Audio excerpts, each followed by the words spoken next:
Ceci est un livre audio autogénéré par Google. L'intégration africaine. En question. Étude africaine. Collection dirigée par Denis Prienne et François Manga-Akor. Dernière parution. Michel Cros et Julien Bondadir, sur la piste du lion. Safaris ethnographiques entre images locales et imaginaire global, 2010. Apollinaire Ntamayaliro, Rwanda. Pour une réconciliation, la miséricorde chrétienne. Une analyse historico-théologique du magistère épiscopal rwandais, 1952 à 1962, 2010. Eliette Peyebiyi. Gérer les déchets ménagers en Afrique. Le Bénin entre local et global, 2010. Zygmunt Elostrovski, Soudan. Conflit autour des richesses, 2010. Clotaire Moukegnisika. Production scientifique et pouvoir politique au Gabon. Esquisse d'une sociologie de la recherche universitaire, 2010. Innocent Biruka, Sagesse rwandaise et culture de la paix, 2010. Mozamet Sekola, privatiser le secteur public en rez-de-chaussée, 2010. Jean-Pacifique Balaamomokelwa. Les traités internationaux du Saint-Siège avec les États en Afrique, 1885 à 2005, 2010. Kathleen Gysseels et Bénédicte Ledan. Présence africaine en Europe et au-delà, 2010. Joseph Bouzongoula, Service de base et dynamique sociale au Congo, 2010. Narcisse Dovenon, Le Bénin, quelle solution pour un développement durable, 2010. Françoise Ugeo-Chukwu, Le pays Igbo du Nigeria, 2010. Valérie Garando, La décentralisation au Gabon. Une réforme inachevée, 2010. Introduction. L'intégration africaine est apparue comme un mythe sorélien, c'est-à-dire un faisceau d'images motrices, animant une action politique et traduisant le rêve d'unité politique des Africains. C'est que l'idée avait germé dans un contexte favorable auprès d'hommes politiques et d'États qui avaient déjà expérimenté des formes de fédération, AOF, AEF, qui partageaient une communauté d'aspiration résultant d'une communauté de problèmes, sous-développement économique, défense de la souveraineté et de l'indépendance, artificialité des frontières, etc. De fait, depuis l'accession, ou plutôt le retour à l'indépendance de l'essentiel des pays africains, l'idée de l'intégration africaine constitue un sommet de prestige. Elle est un thème permanent développé par les hommes politiques, et apparaît comme une stratégie dans les relations entre l'Afrique et deux mondes. Il faut dire que dans les années 1960, l'Afrique trouve un système international marqué par la guerre froide et la politique des blocs et dominé par deux super grands. Les États d'Afrique se trouvent alors dans une situation fragile qui les met dans un lien de dépendance par rapport au système international, c'est-à-dire l'influence inévitable des puissances extérieures. On observe une volonté de soustraire à la tutelle des grands, lesquels regardaient les empires coloniaux par les puissances européennes comme un enjeu de leur rivalité et un champ d'expansion pour leur influence. 1. Au plan politique, l'expression la plus parfaite de cette volonté d'intégration se trouve être la doctrine du panafricanisme. Elle exalte la partie africaine et affirme la solidarité active entre Africains. Le panafricanisme remplit des fonctions multiples. Il se présente à l'origine comme un instrument de lutte contre le colonialisme et les idéologies extérieures à l'Afrique et ensuite, comme le fondement de l'idéal d'unité africaine. 2. La fonction de lutte contre le colonialisme a fait du panafricanisme un moyen privilégié de promotion du mouvement de libération coloniale en Afrique au point que les États membres de l'OIA affirment leur dévouement sans réserve à la cause de l'émancipation totale des territoires africains non encore indépendants. 3.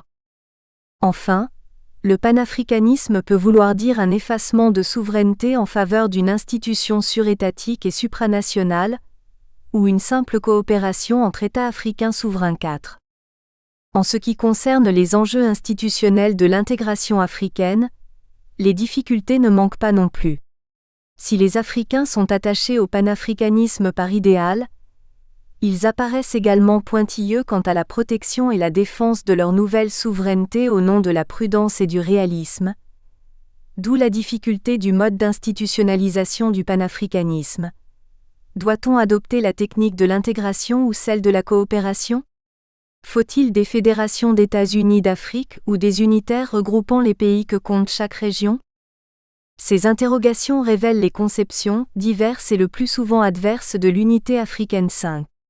Il faut retenir que la conception qui a prévalu à la création de l'UA a été celle d'une union continentale parfois appelée continentalisme groupant l'ensemble des États indépendants d'Afrique. C'est par la suite que l'on a reconnu la possibilité de créer des unions régionales. Il faut rappeler que deux conceptions fondamentales se sont affrontées dans l'entreprise politique d'organisation de notre continent. D'une part, les partisans d'une organisation étatique unique et ceux d'un système pluriétatique de l'autre. C'est cette dernière qui a prévalu à la conférence constitutive de l'OUA et qui consacre le système actuel, Cette conception met cependant l'accent sur la nécessité d'une coopération organisée, dans tous les domaines, et à l'échelle du continent.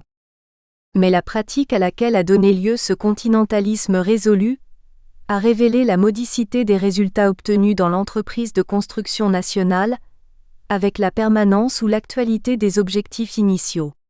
Une prise de conscience de plus en plus grande de l'inefficience de l'action jusqu'ici menée se fait jour et suscite sous nos yeux une série d'initiatives qui militent toutes pour une nouvelle démarche. Juste après les indépendances en Afrique, les dirigeants ont tout de suite montré leur volonté de favoriser une véritable union africaine, passant par une intégration du continent. Cette union avait sans doute pour but de faire de l'Afrique et des Africains une force unie, un bloc compact face aux autres puissances et aux anciens colons, et mettre ainsi fin à la domination de l'Afrique qui avait prévalu jusque-là. Elle avait aussi pour objectif d'effacer ne serait-ce que virtuellement les frontières créées par les anciens colons entre les Africains. L'unité africaine est donc un vieux projet qui a d'abord été matérialisé en 1963 par la création de l'Organisation de l'Unité africaine, OUA. Création suivie quelques années plus tard par de nombreuses autres institutions régionales telles que l'Union douanière des États de l'Afrique centrale, UDEAC, en 1964, ayant pour mission l'intégration au niveau de la région. Aujourd'hui plus que jamais, dans le contexte actuel de la mondialisation et paradoxalement de la montée des régionalismes, l'Afrique, continent pauvre et sous-développé, a besoin d'être unie, de constituer cette force, ce bloc, face aux blocs régionaux européens, américains, sud-américains et même asiatiques comme le Mercosur, l'ALENA, l'ASEAN pour ne citer que cela. Mais la constitution d'un bloc, d'une Union africaine passe par l'étape indispensable de l'intégration régionale, qui semble de plus en plus préconisée par les dirigeants africains. En effet, comme le souligne le professeur Fantou Cheru, la volonté d'intégration des dirigeants africains provient de deux types de pressions qui s'exercent sur leur gouvernement. Il existe d'une part une pression par le bas avec une demande sociale forte qui justifie le fait que l'intégration soit mise en place dans le but de réduire, voire de remédier à la pauvreté, et d'autre part une pression qui s'exerce par le haut avec le contexte international nouveau qu'est la mondialisation. Ce paradigme ayant instauré la concurrence mondiale comme modèle d'échange, les nations d'une manière générale et encore plus les nations africaines, ont eu besoin d'intégrer leur économie à celle des pays voisins, afin de créer des blocs régionaux importants qui pourront prendre entièrement part aux échanges internationaux, de manière plus compétitive en tant que puissance régionale. Cette évolution vers un régionalisme plus poussé est en effet une urgence en Afrique, continent où les effets combinés de plusieurs facteurs tels qu'une économie peu développée et extravertie, les termes de l'échange qui lui sont souvent défavorables, et une mauvaise gestion des conflits pour ne citer que ces éléments-là, n'ont pas permis au continent malgré la taille assez importante de son marché, de prendre la place qui lui revient sur la scène internationale. L'intégration est donc conçue par nos dirigeants et de nombreux experts, comme le remède au sous-développement qui mine l'Afrique. L'intégration régionale en Afrique doit permettre l'accélération du développement économique, politique, social et culturel du continent, en levant les obstacles au développement des échanges internationaux et à l'intérieur du continent. Pour mener à bien ce projet d'intégration africaine, l'Union africaine et l'OUA dont elle est l'héritière, ont préconisé une dynamique de convergence des communautés régionales existantes. Le NEPAD a lui aussi travaillé dans ce sens, car dans son programme, il inscrit comme un des principes devant aider à la renaissance économique du continent, la région comme territoire d'opération, avec une Afrique divisée en 5 régions correspondant à la division Nord, Sud, Est, Ouest et Centre. En ce qui nous concerne ici, nous allons nous intéresser de près à la région Afrique centrale, AC, région charnière en Afrique et dont le processus d'intégration a des conséquences sur l'avancée du continent tout entier. L'intérêt pour cette région nous permet d'analyser l'intégration régionale et africaine, en nous posant la question de savoir si l'intégration est un processus en cours de réalisation en Afrique et plus particulièrement en Afrique centrale, ou un simple projet irréalisable, un rêve des pères fondateurs du panafricanisme. Nous allons essayer de répondre à cette question en organisant notre analyse en 12 chapitres articulés autour de 2 idées principales. Il s'agira tout d'abord de dresser le constat d'un processus d'intégration insatisfaisant pour le continent dans son ensemble et plus particulièrement en Afrique centrale, avant d'évoquer par la suite le besoin pour cette dernière comme pour le continent, de renforcer, consolider et accélérer le processus d'intégration, et énoncer quelques recommandations qui pourraient aider dans ce sens. Mais avant cela, nous nous sommes permis de nous intéresser aux origines de cette Union africaine tant rêvée de certains leaders du continent noir, les États-Unis d'Afrique. C'est ainsi que nous abordons de plein fouet et en ne citant les pères du panafricanisme, ses origines, son idéologie. Les différentes formes de pouvoir et comment les leaders africains les gèrent. Il faut dire que les Africains ne manquent pas d'idées. Elles sont bonnes et fusent de partout. Les beaux discours qui après les rencontres et forums sont lancés dans des tiroirs. Au-delà du panafricanisme signalé plus haut, et les idées socialisantes, il sera dressé un constat relatif au niveau d'intégration qui à notre avis est ni figue ni raisin. S'il y a lieu, l'on pourrait se permettre d'énoncer quelques recommandations qui pourront bon en mal en aider quelque peu à sortir de cet état de léthargie où est plongé le continent africain. Chapitre 1 – Les fondateurs du panafricanisme. Le panafricanisme est présenté comme un mouvement d'idées plutôt que comme une idéologie, comme une forme macro-nationalisme opposée au micro-nationalisme, comme une manifestation de solidarité fraternelle de populations opprimées, comme une stratégie s'apparentant au sionisme. En fait, le panafricanisme ayant été présenté par un de ses théoriciens les plus célèbres, G. Padmore, comme une alternative au communisme. C'est bien en tant que démarche idéologique qu'il convient de l'analyser. Il faut dire que le thème central du panafricanisme a été présenté de la manière suivante. Le panafricanisme est la doctrine qui se propose de réaliser l'unité et de consolider la solidarité entre les peuples noirs d'Afrique et d'origine africaine. C'est nous qui le soulignons d'un trait. Les origines du panafricanisme. Il faut d'emblée dire que le panafricanisme naît hors d'Afrique. Il trouve ses origines aux Caraïbes, dans les Antilles britanniques, aux États-Unis parmi les Noirs exilés d'ascendance africaine. Le panafricanisme apparaît donc dans un contexte social, politique, culturel, fort différent de celui des colonies africaines. Il est le produit de la diaspora. En tant que tel, il est le résultat de la traite et de l'esclavage. La collectivité dont il surgit étant minoritaire et socialement infériorisée, favorise la prise de conscience d'une identité propre. S'insérant dans une structure sociopolitique fondée sur les libertés constitutionnelles, les discriminations de fait dont les communautés noires sont l'objet s'imposent à celles-ci comme une contradiction fondamentale de la société globale. Dans le même temps, cette minorité possède la possibilité d'exprimer ses aspirations. Enfin, l'Afrique, terre-patrie, refuge lointain, joue un rôle de mythe mobilisateur.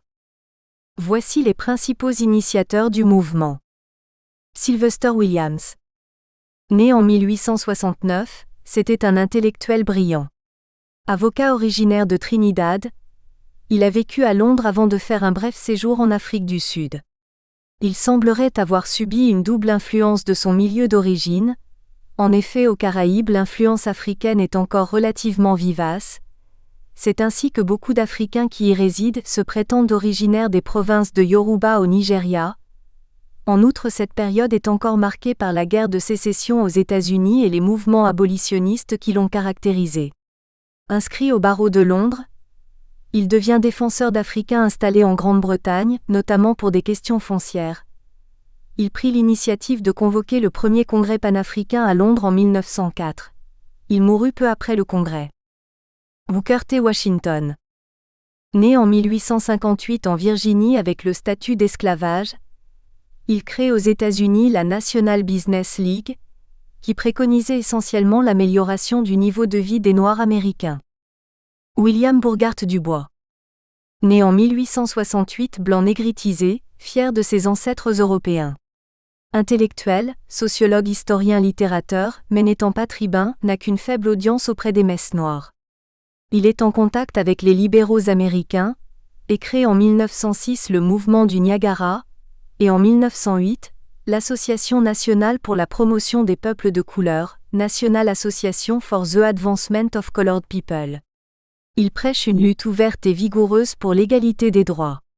Il faut se rappeler qu'une conférence avait été réunie dès 1897 au Natal par un blanc, du nom de Booth, et qui peu de temps auparavant avait publié un ouvrage, L'Afrique aux Africains, qui s'opposait à la ruée européenne en Afrique et avait pour but de lancer un mouvement panafricain. Elle n'eut pas de suite directe. Obsédé par les discriminations raciales, il tente d'adapter l'idée sioniste à la diaspora noire et incitera les Noirs américains à renouer avec leurs origines africaines. Il faut noter que le mouvement de retour des Noirs américains au Libéria, apparu dans la seconde moitié du XIXe siècle, était dû principalement à l'initiative des Blancs soucieux de diminuer le nombre de Noirs des États du Sud. Il assista au premier congrès panafricain de Londres et fut l'initiateur de plusieurs congrès ultérieurs, bien que longtemps convaincu de ce que la lutte devait être principalement menée aux États-Unis même, il prit la nationalité ghanéenne et mourut à Accra en 1963. 6. Marcus Garvey. Il est né en 1885 à la Jamaïque, ennemi de Dubois, ils se détestent mutuellement, amériqué de nombreux épithètes, messie visionnaire, démagogue, agitateur, etc. Sa popularité dans les milieux de Harlem à New York est à l'opposé de l'hostilité qu'il rencontre parmi les bourgeois et intellectuels noirs, célèbre par les nombreuses entreprises qu'il tenta de créer ou dans lesquelles il se lança. Parmi celles-ci on peut citer la Universal Negro Improvement Association, l'African Orthodox Church, les Anges Noirs Satan Blanc, le journal The Negro World, une Légion africaine universelle, un corps des infirmiers de la Croix-Noire. Il propose la création d'une maison noire par opposition à la Maison Blanche en 1920 lors d'un grand meeting au Liberty Hall de New York. Il lance la Déclaration des droits des peuples noirs du monde, favorable au retour des Noirs en Afrique. Il fonde une compagnie maritime, la Black Star Line. Sa faillite le conduit en prison. Il meurt à Londres en 1940 dans l'oubli absolu. Les succès considérables qu'il rencontra parmi les Noirs de New York, Chicago et Détroit, sont incontestablement à l'origine de la prise de conscience des Noirs américains. Jean Price Mars. Né en 1876 à Haïti, étudiant en médecine à Paris, humaniste, diplomate représente Haïti à Paris, Berlin, Washington et aux Nations Unies, homme des lettres, historien, anthropologue, recteur de l'Université de Haïti. Parmi ses ouvrages l'on peut citer Ainsi parla l'oncle, publié à Paris en 1928, est considéré comme le plus important sur le plan panafricanisme, son refus de l'assimilation dans le cadre du processus de colonisation, l'importance accordée à la spécificité des cultures nègres et ses apports à la civilisation universelle sont autant de facteurs ayant contribué à la réhabilitation des cultures négro-africaines. À ce titre, il est aussi considéré comme un des précurseurs des courants d'idées fondés sur la négritude. G. Padmore. Il est né en 1903 à Trinidad. Élevé aux États-Unis, fait ses études à Harvard University, droit et histoire, prend une part active au mouvement panafricaniste et au mouvement anticolonialiste, devient journaliste, homme de confiance de Nkrumah, apparaît comme le théoricien du panafricanisme. En 1954, il publie son ouvrage « Panafricanism or Communism? The Coming Struggle for Africa ». Il s'agit en fait autant d'un ouvrage d'historien que de militant, mais il présente cependant une doctrine cohérente du panafricanisme. Meurt à Londres en 1959 et est incinéré au Ghana. Les étapes du panafricanisme. Le panafricanisme a une certaine évolution. Celle-ci est marquée par les différents congrès qui ont jalonné son histoire. Évoquons-les, brièvement. Londres 1900. Convoqué par Sylvester Williams pour protester contre l'accaparement des terres dans les colonies africaines par les colonisateurs, le mouvement retient l'attention des milieux missionnaires anglais, notamment de l'évêque de Londres. Seront la première enceinte à utiliser l'expression panafricanisme. Après le congrès, Sylvester Williams retourne aux Antilles. Le mouvement sera mis en veilleuse jusqu'à l'apparition sur la scène panafricaniste de Dubois. Paris 1919. Le président Bourgart Dubois, présence de 57 délégués des colonies françaises et britanniques dont Blaise Diagne, représentant du Sénégal à l'Élysée. Appui de Clémenceau. Dans le contexte général d'après-guerre, les thèmes développés sont centrés sur les droits des peuples à disposer d'eux-mêmes et dans le prolongement de ce principe. La protection des autochtones, la participation de ceux-ci à leur gouvernement, le droit à l'instruction, la lutte contre l'esclavage, etc. Londres-Bruxelles 1921. En 1921, il y a eu la première session à Londres et la deuxième à Bruxelles. Ces sessions se heurtent à une opposition très marquée des gouvernements coloniaux et à une opposition du NAACP qui entend se concentrer pour la lutte sur les droits civils aux États-Unis plutôt que sur une quête hypothétique de l'unité africaine. Appui des socialistes français et des travaillistes anglais. Les thèmes du Congrès sont concentrés sur les revendications au self-government dans les colonies et à la généralisation de la démocratie. Au terme du Congrès est publiée une déclaration au monde, réclamant la reconnaissance des droits égaux pour les Noirs et les Blancs. Londres-Lisbonne 1923. La première session se tient à Londres et la deuxième à Lisbonne. Il y a une hostilité de Marcus Garvey pour la participation des membres du Labour Party. Il revendique le self-government pour les colonies et revendique les mêmes droits pour les Noirs et les Blancs. New York 1927. Il y eut 208 délégués d'une dizaine de pays. La doctrine s'axe sur différents thèmes. Le droit des Africains à faire entendre leur voix dans leurs propres affaires. Le droit des Noirs sur leurs propres ressources. Le droit à la justice adaptée. L'extension de l'enseignement. La participation des Africains à la mise en valeur des potentialités africaines. Le désarmement mondial. Malheureusement, la crise de 1929 à 1930, la montée du nazisme, créèrent un hiatus dans l'évolution du mouvement panafricaniste. Mais les années précédant la Deuxième Guerre mondiale apparaissent au contraire comme très constructives dans l'histoire du panafricanisme.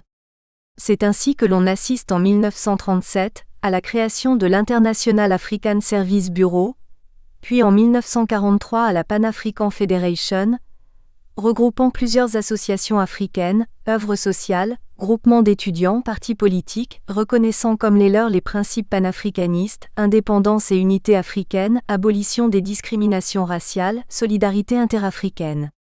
Ces faits passèrent toutefois quasiment inaperçus de l'opinion européenne. Dès cette période, c'est l'Angleterre qui devient le principal centre de diffusion des idées panafricanistes. Manchester 1945. Le congrès de Manchester marque un tournant dans l'évolution du panafricanisme. Il voit se côtoyer l'ancienne génération des leaders du mouvement de Dubois, Padmore, etc., et une nouvelle génération de nationalistes africains parmi lesquels Nkrumah du Ghana, Azikiwe du Nigeria, J. Kenyatta du Ghana. Il détermine ainsi la fin de la phase spécifique caribo-américaine du mouvement et son africanisation. Ce congrès illustre l'orientation vers la recherche des apostrophes. Une spécificité africaine se démarquant dans le même temps du communisme avec lequel Padmore avait rompu et des idéologies fascistes et racistes.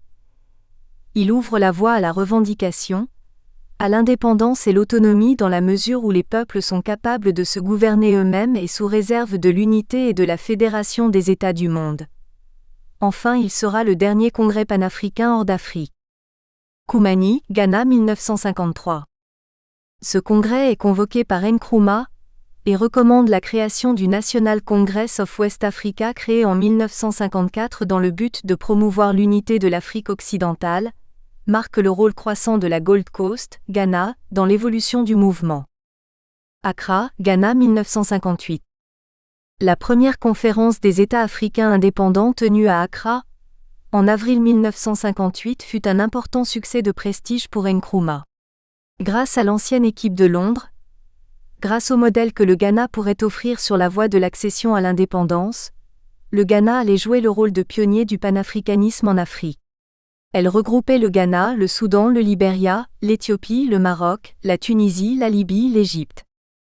Cette conférence marque pour la première fois les livres arabo-africains, opte pour la lutte anticolonialiste grâce à la solidarité des États africains, se réfère à la déclaration de Bandung et à la Charte des Nations Unies, dénonce le racisme.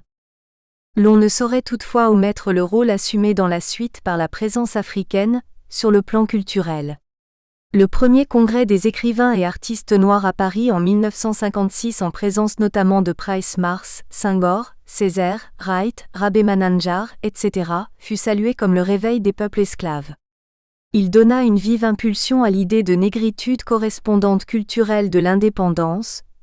Le refus de la civilisation culturelle faisait désormais pendant au refus de la civilisation politique. Accra, Ghana 1958.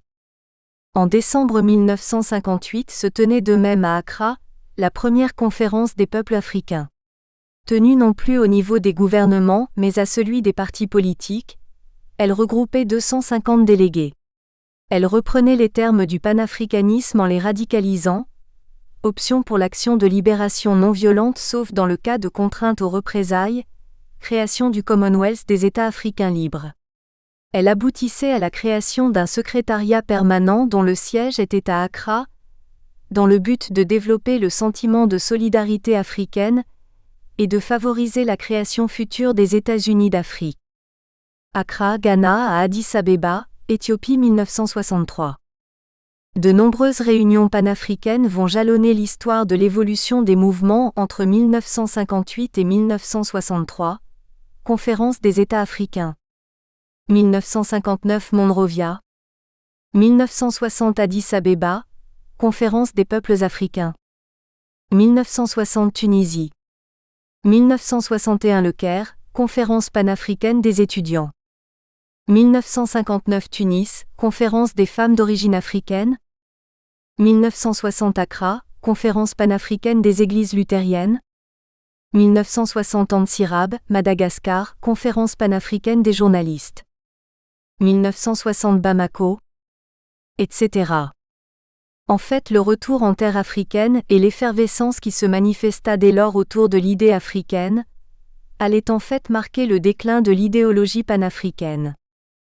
La création de l'Organisation de l'Unité africaine, OUA, en 1963 à Addis-Abeba consacrait l'isolement de Nkrumah et la cristallisation de l'Afrique des États. Plusieurs tentatives de regroupement d'États ont été éphémères. D'autres fondées souvent sur des préoccupations plus pragmatiques seront peut-être plus viables. Mais en tout état de cause, elles correspondent plus aux traits essentiels de l'idéologie panafricaine. Il n'en demeure pas moins que certains traits du panafricanisme continuent à marquer de leurs empreintes d'autres démarches idéologiques qui ont été élaborées en Afrique. Chapitre 2. Les caractéristiques de l'idéologie PANAFRICANISTE. Les traits essentiels de l'idéologie panafricaine doivent être resitués dans leur contexte historique et géographique puisqu'elle est elle-même issue de la diaspora hors d'Afrique et remonte à plus d'un siècle. Il faut donc se souvenir que le mouvement est en première phase ancré sur les éléments suivants. Le sentiment de dépossession envers la mère patrie, la réaction en tant qu'exilé. La conscience des discriminations à base raciale, d'où la revendication aux États-Unis à l'égalité des droits. L'infériorisation née de la soumission. En réaction à ces fondements, l'idéologie panafricaine propose la reconquête de la dignité des droits bafoués, la reconnaissance d'une identité commune à tous ceux qui appartiennent à la race noire, et l'exaltation de cette parenté qui les lie. L'affirmation d'une personnalité africaine spécifique. L'Afrique aux Africains.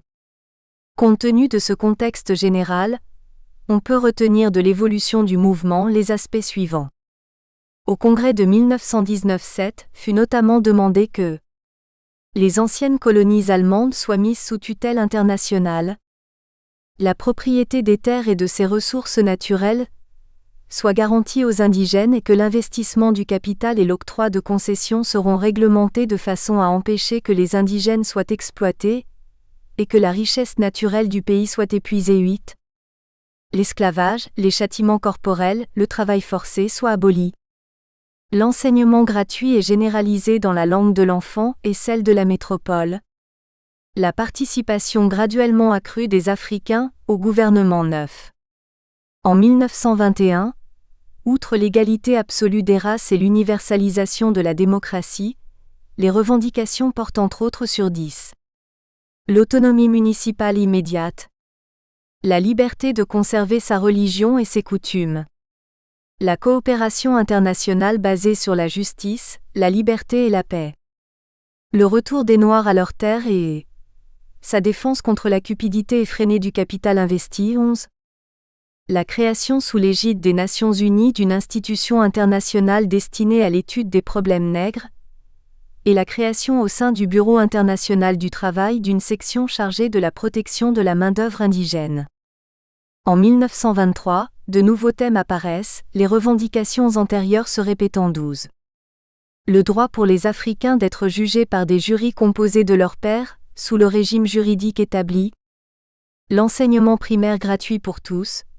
Une large formation en techniques industrielles modernes et une formation plus avancée pour les plus doués. Le développement de l'Afrique pour le bien des Africains, et non uniquement au profit des Européens. L'abolition de la traite des esclaves et du trafic de l'alcool. Le désarmement mondial et l'abolition de la guerre. L'organisation du commerce et de l'industrie d'une façon telle que les principaux buts du capital et du travail soient le bien-être du grand nombre, plutôt que l'enrichissement du petit nombre. Il faudra ensuite attendre 1945 pour voir les thèmes idéologiques se préciser et se radicaliser. Les résolutions portent désormais sur l'autonomie et l'indépendance, la lutte contre l'analphabétisme, la sous-nutrition, la pauvreté, la condamnation de l'accaparement des terres cultivables par les colons européens, la revendication à la démocratie économique, l'application du suffrage universel, un homme, un bulletin, un vote, la dénonciation des divisions territoriales de l'Afrique. En outre, des résolutions portaient sur les Antilles, l'indépendance de l'Algérie, de la Tunisie, du Maroc. Au moment où il abordait la terre africaine en 1958, les traits essentiels du panafricanisme ont été présentés de la manière suivante. L'Afrique aux Africains, accession à l'indépendance complète de toute l'Afrique, rejet absolu du colonialisme sous toutes ses formes, y compris la domination blanche. Établissement des États-Unis d'Afrique, unification totale du continent, grâce à une série de fédérations régionales interdépendantes, à l'intérieur desquelles la souveraineté nationale serait limitée au profit de l'autorité continentale. Reconnaissance morale et d'une culture africaine, volonté de restaurer les valeurs propres des sociétés africaines tout en les insérant dans des structures nouvelles intégrant le modernisme, nécessité de transcender les appartenances tribales et les structures nationales et territoriales grâce à une loyauté et une solidarité africaine. Restructuration de l'économie sur base d'un socialisme non exploitant ou de style communautaire interdisant l'exploitation de l'homme par l'homme. Refus catégorique du communisme international. Nous espérons que vous avez apprécié cet aperçu. Pour continuer à écouter ce livre audio sur Google Play Livres, utilisez le lien dans la description de la vidéo.